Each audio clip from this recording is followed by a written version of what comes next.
Let's talk about Bloodhounds. Hey everybody, it's Mitch, and welcome to my next video. Today we've got another Dungeons & Dragons 3.5 Prestige class description. Ooh, that is a mouthful.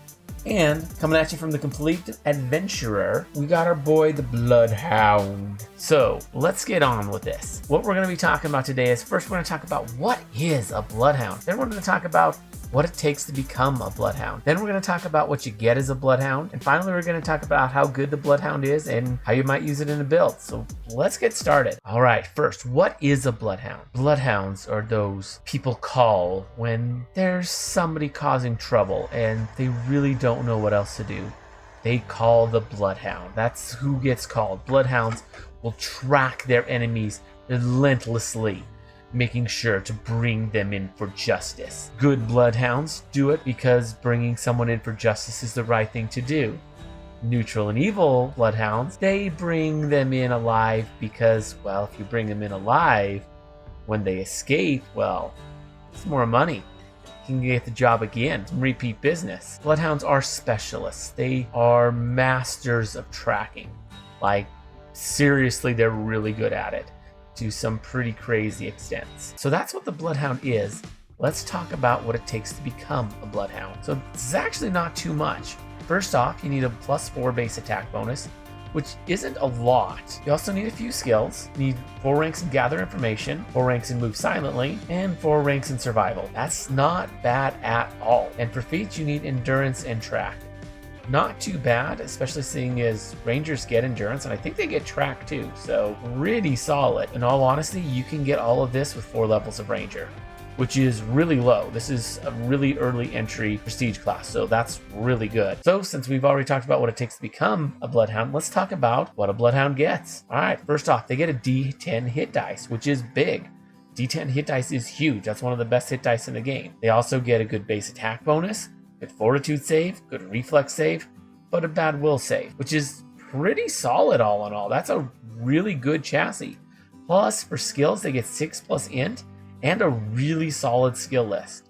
So this is just a really good chassis from this. You also get weapon and armor proficiency with simple and martial weapons, as well as with light armor. So that's pretty big if you didn't already have that from Ranger. Probably already had that from Rangers, and getting in with 4 levels of Rangers probably the best way to do this by a good margin. Now they also get an ability called Mark, and this is the main thing that they get. It's like their big major class feature.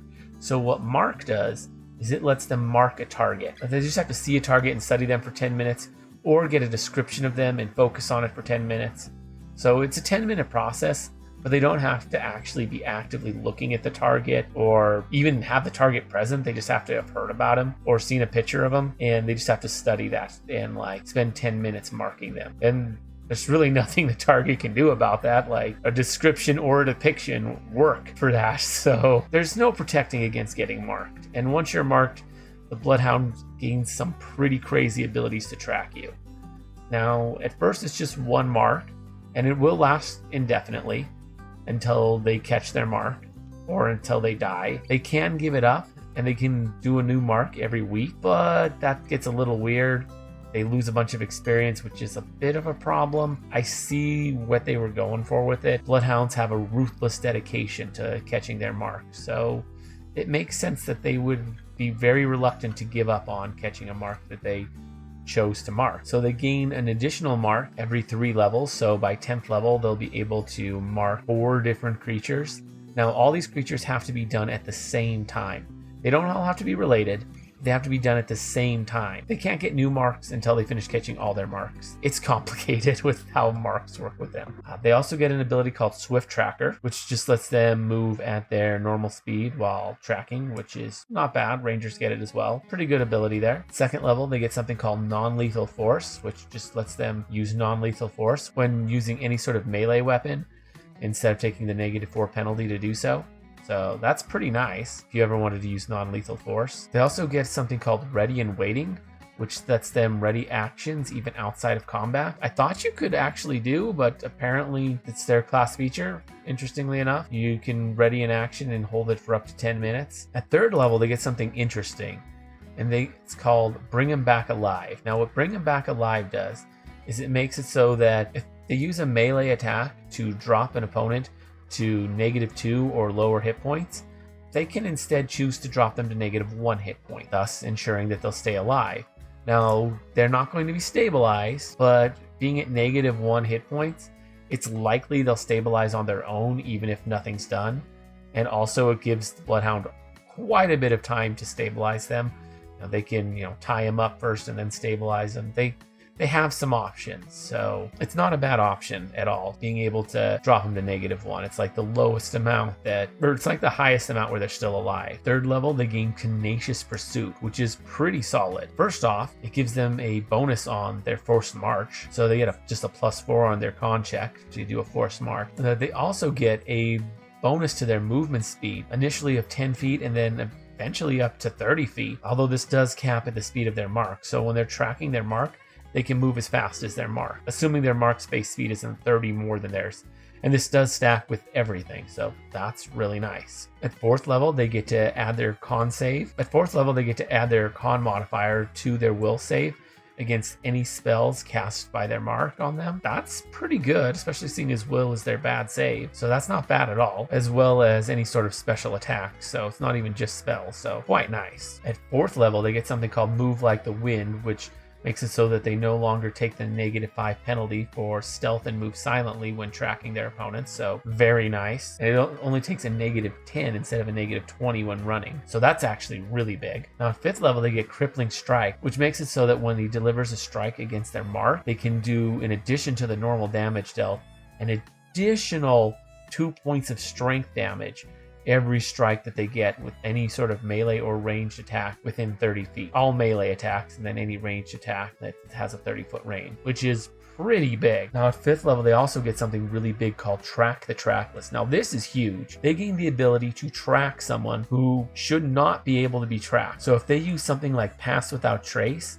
or some other spell that should make it impossible for them to be tracked, you can still track them. You take a -20 penalty to do so, but you can still track them. So this makes it so that there's nothing that can avoid your detection, which is pretty big. At 6th level, they gain See Invisibility. This is an interesting one because it's always active, but it only works on marks. Kind of interesting and can be really good in a lot of situations, especially if the marks have set up something like, I had a player use like Invisibility Cloud. This thing was absolutely insane. Like this makes it so that they actually won't be obscured by that because they don't see that cloud. Instead, they'll see everything normal and they'll only see the mark. So this is really, really good. It makes it so that their marks can't hide from them and they can't really use anything to kind of obscure their ability to see them. Now at 6th level, they gain spell resistance equal to 15 plus their class level, which is actually pretty nice, at least initially. So if you got in with 4 levels of Ranger, when you take this, be character level plus 11 at this point, and it'll stay that way up until 14th level. Now, once you get to 15th level and have to take a different class, that's going to start going down, but it's pretty solid, at least in the mid-levels, if you get in right away. So pretty solid mid-level option for spell resistance. So not bad, although you get diminishing returns, but the mid-levels is pretty good. At 7th level, they gain the ability to use a spell-like ability, or they gain the spell-like ability of Locate Creature, which is pretty nice. They get that once a day, so pretty useful. At 8th level, they gain a freedom of movement for a number of rounds per day equal to their wisdom modifier, minimum 1 round. So you would want to have a decent wisdom score in order to be able to use this for a decent amount. And it just works automatically when you need it, and it ends as soon as you stop needing it or it runs out, and you can mix it up for different rounds per day. So quite useful in all honesty, especially with how good freedom of movement is. So very nice. At 9th level, they gain Scent, which is pretty good. Scent is quite hard to get, so yeah. And at 10th level, they gain the ability of Find the Path as a spell-like ability usable twice per day, which is really nice. Find the Path is a super good. It's a super good spell. I think it's really good and it fits really good on these guys. These guys are exceptional trackers. So that's what a Bloodhound gets. Let's talk about how good they are. All right. So if you want to make someone that can track someone, if you want to make a nice tracker, someone who, a Bloodhound, someone that can hunt someone down, you really can't do much better than the Bloodhound. So this is a really good option for that. Are they particularly gifted in combat? Not really. They got a good chassis, good base attack bonus. But aside from that, they really don't got a whole lot going for them in terms of combat, like at all. Now, Crippling Strike's not bad, but aside from Crippling Strike, they really don't get much. And Crippling Strike is pretty good. I guess that's not bad. And they're really good at not killing, so that's also a thing. I guess it would work well with Vow of Non-Violence. If you wanted to go that route, I don't know why you would, but some synergy there. Best entry for Ranger. You could use it to gain early entry to another class. Just take a 1 or 2 level dip and then go into something else. I mean, Swift Tracking's not bad, and having a mark that you're able to gain some benefits on, I guess, isn't the worst thing in the world and has some story purposes, so could be worse. Plus, you get those nice bonuses to Fortitude and Reflex saves and some good skills. So I guess it's all right. It's not amazing unless you want to be like a tracker. If you want to be a tracker, this class is really good, but if that's not your thing, this probably isn't the class for you, and they really don't get a whole lot else. But yeah, that's what I have on the Bloodhound. Let me know what you guys think down in the comments below. I always love hearing from you. If you enjoyed the video, consider giving it a like, maybe subscribe for more D&D 3.5 content. Down in the description, I have a link to my Discord as well as to my Twitch. But anyways, as always, I'm Mitch. Be seeing ya.